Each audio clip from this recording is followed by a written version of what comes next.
мисли за народната просвета.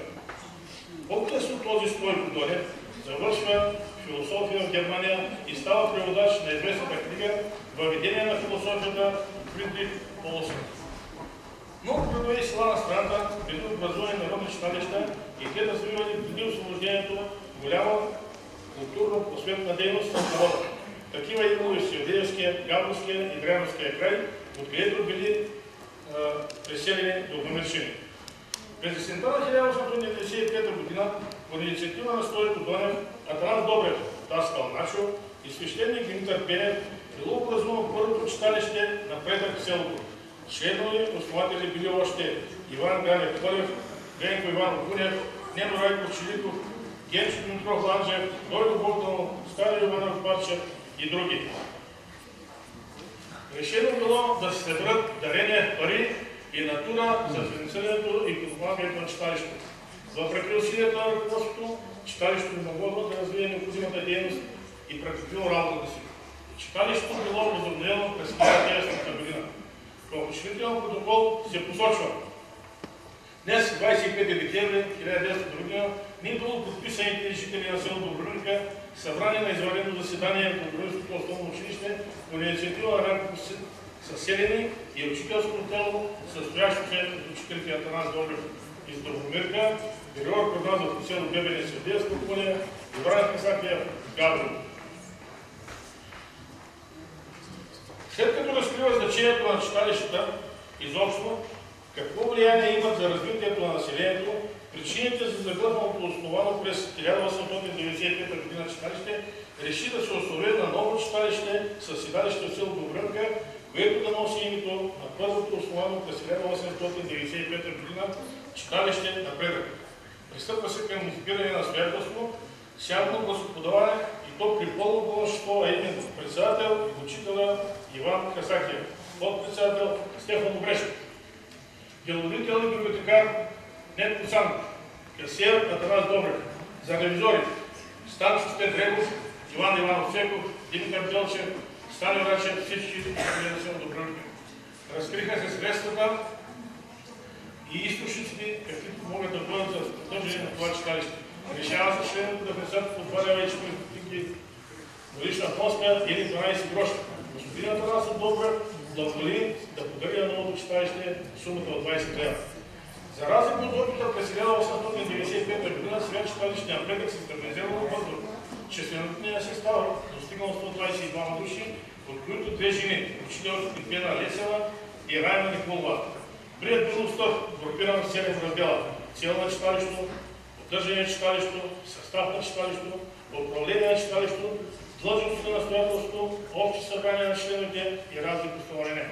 Макар и при ограничени възможности, читалищите активисти подготвили и изнасяли пред населението така наречените вечеринки. За театрален салон била използвана голямата западна учителска стая, която побирала максимално 100 души. Посетителите сядали на училищни чинове, на столари дъщени пейки и на прости дървени столове.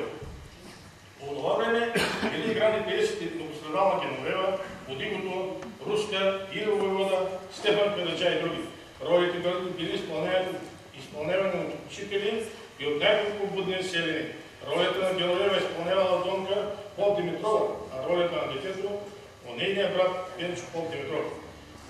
Въпреки ограничените възможности, изпълнителите на ролите били образовани, ентусиазирани хора, готовите и играни пиеси са ставали вълнуващи и неизлечими спомени от зрителите. Балканската и Първата световна война станали причина читалищният Напредък да преустанови своята дейност. Неговият председател и активист Стефан Даскалов бил убит на фронта през 1913 година и това внесло още по-голямата курса в душите на членовете. През 1915 година са учили провизионалния и гимназиалния курс около 10 доброволски младежи. Предната година в селото бил създаден първият гимназиален бокс и възможностите за философско образование се увеличили. Липсвала обаче базата за самообразование, което също така било необходимо. Затова на 15 март 1915 г. севдейските ученици основали сдружение под името ученическа библиотека Венера. За председател на библиотеката били избран ученикът Димитър Пенчев Попов. Други основатели били Генчо Пенчев Попов, Иван Денко Гунев, Йордан Платев Чорев, Георги Димитров Белчев, Георги Стойчев Василев, Георги Атласов Добрев, Илия Иванов Цеков, Сятко Петков Дълбаков, Тоби Недев Цанков, Нено Димов Баров, Андрей Дянков, Лачев и други. Въпреки названието ученическа библиотека, още в началото за членове били привлечени и младежи, не ученици. Броят на членовете бил увеличен и от ученици, учещи на откритата Добромирска прогимназия. Първият книжен фонд на библиотеката бил нахран и от подарени от членовете книги. За подслон на библиотеката били използвани две декански помещения на свещения Димитър Пенев.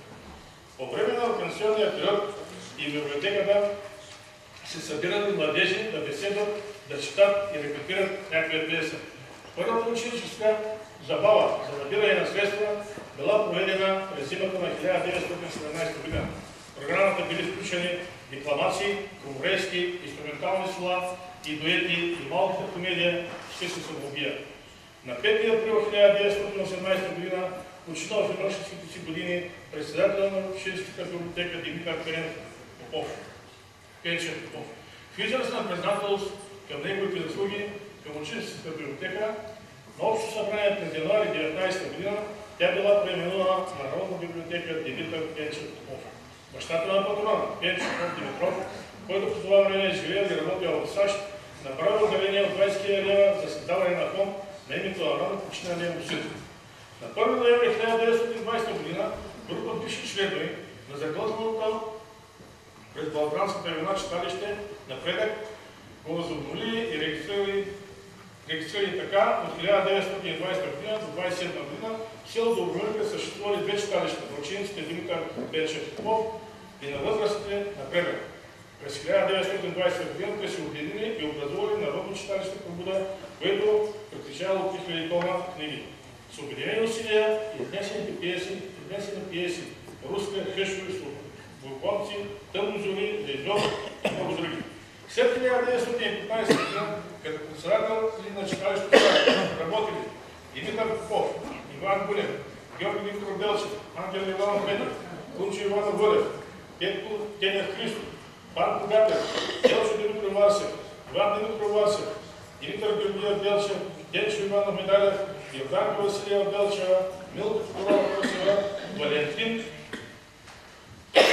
Ангел. Голям принос за успеха на Добромирското читалище имат още Йордан Петърчорев, Георги Атанасов Добрев, Георги Стен Василев, Димитър Ланчев, Туна Стоянова и от по-ново време Надка Раева, Радка Рачева Минкова, Иванка Тодорова Ларсева, Пенка Николова Денева, Иванка Илиева Ангелова, Спас Радославов Йончев, Иванка Пенева, Кунка Дамбова, Тотка Стефанова Ангелова и други.